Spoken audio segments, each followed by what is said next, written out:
ഈ വാഹനത്തിന്റെ ആണെങ്കിൽ ഈ ലോറിയുടെ ആണെങ്കിൽ കാണാതായ ഈ ലോറിയുടെ GPS സംവിധാനം വർക്ക് ചെയ്യുന്നുണ്ട് എന്ന് തന്നെയാണ് കഴിഞ്ഞ ദിവസം വരെ ഉണ്ടായിരുന്നു. അപ്പോൾ ഈ ലോറി ഉടമയ്ക്കും ഇത് അറിയാവുന്നതാണല്ലോ. അപ്പോൾ ഇത് എവിടെ പോയി എന്നുള്ള ഒരു അന്വേഷണം വന്നില്ല എന്ന് പറയും. അല്ല, ഇത് GPS സംവിധാനം ഇതിന്റെ സിഗ്നൽ കിട്ടുന്ന ആ ലൊക്കേഷൻ, അത് ജിയോ ഫെൻസിങ് ചെയ്തിട്ടുള്ള ഇതായതുകൊണ്ട് ലൊക്കേഷൻ എവിടം വരെ ഉണ്ട് എന്നുള്ളത് ലാസ്റ്റ് സിഗ്നൽ കിട്ടിയ അവിടം വരെ നമുക്കിത് മോണിറ്റർ ചെയ്യാൻ പറ്റും.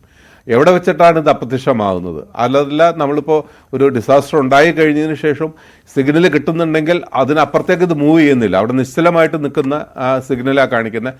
അവിടെ വെച്ചിട്ട് ആ വണ്ടി അല്ലെങ്കിൽ ആ വാഹനം അവിടെ ഉണ്ട് എന്ന് നമുക്ക് ഉറപ്പിക്കാൻ പറ്റും. വാഹനം ഓണായിരിക്കണം, അല്ലെങ്കിൽ പോലും കിട്ടും. ഇനി ഇതിൽ എൻജിൻ ഓഫായാൽ പോലും നമുക്ക് അറിയാൻ പറ്റും, എൻജിൻ ഓൺ ചെയ്യുമ്പോഴും അറിയാൻ പറ്റും, ഇത് മൂവ് ചെയ്യുമ്പോഴും അറിയാൻ പറ്റും. അതിനുള്ള എല്ലാ സംവിധാനവും അതിൻ്റെ അകത്തുണ്ട്. ഇനി ഇതിനകത്തുള്ള ആൾക്ക് എന്തെങ്കിലും ഒരു ഡിസാസ്റ്റർ എന്ന് വെച്ചിട്ട് പാനിക് ബട്ടൺ അതിൻ്റെ അകത്തുണ്ടെങ്കിൽ അത് ആ അലേർട്ട് ഇവിടെ തരാനായിട്ടുള്ള സംവിധാനം എല്ലാം അതിൻ്റെ അകത്ത് ഉണ്ട്, ഈ സിസ്റ്റത്തിൽ മൊത്തം ഉണ്ട്.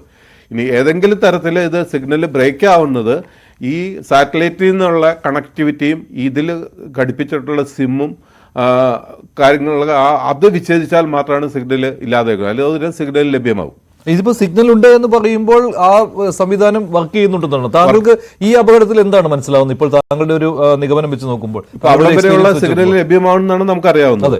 ആ ഈ പറയുന്ന ഡിസാസ്റ്റർ ഉണ്ടായ ആ സ്ഥലം വരെയുള്ള സിഗ്നൽ വണ്ടിയുടെ ഇതുണ്ട്. പിന്നീട് ഒരു മൂവ്മെന്റ് അതിൻ്റെ അകത്ത് കാണുന്നില്ല, ലൈവായിട്ടുള്ള ഇത് കാണുന്നുണ്ട്. ഇനി ഈ കാലാവസ്ഥ കൊണ്ടും ഈ മണ്ണ് വീണതുകൊണ്ടും ഈ ഇതിൻ്റെ കണക്ടിവിറ്റി ബ്രേക്ക് ആയാൽ മാത്രമേ ഉള്ളൂ, അല്ലെങ്കിൽ മൊബൈലിൻ്റെ ചാർജ് തീർന്നു പോയാൽ, ബാറ്ററിയുടെ ചാർജ് തീർന്നു പോയാലൊക്കെ ഡിസ്കണക്ട് ആയിപ്പോകും.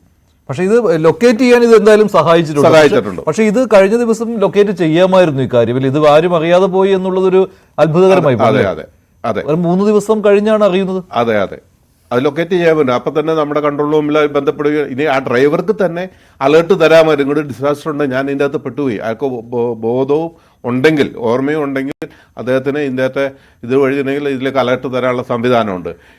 ഇത് ഇങ്ങനെ ഡിസാസ്റ്റർ ഉണ്ടായ ലൊക്കേഷൻ നമ്മൾ അറിയിച്ചു കഴിഞ്ഞാൽ നമ്മൾ ആ ഒരു ലൊക്കേഷനിൽ ഇതിൽ പാസ് ചെയ്ത വാഹനങ്ങളുടെ എല്ലാം മോണിറ്റർ ചെയ്ത് ആ ലൊക്കേഷനെ മോണിറ്റർ ചെയ്തിട്ട് അവിടെ എവിടെയാണ് ഈ പർട്ടിക്കുലർ വാഹനം, ഏതൊക്കെ വാഹനങ്ങൾ അവിടെ ഹോൾഡ് ആവുന്നു എന്ന് നമുക്ക് അറിയാൻ പറ്റും.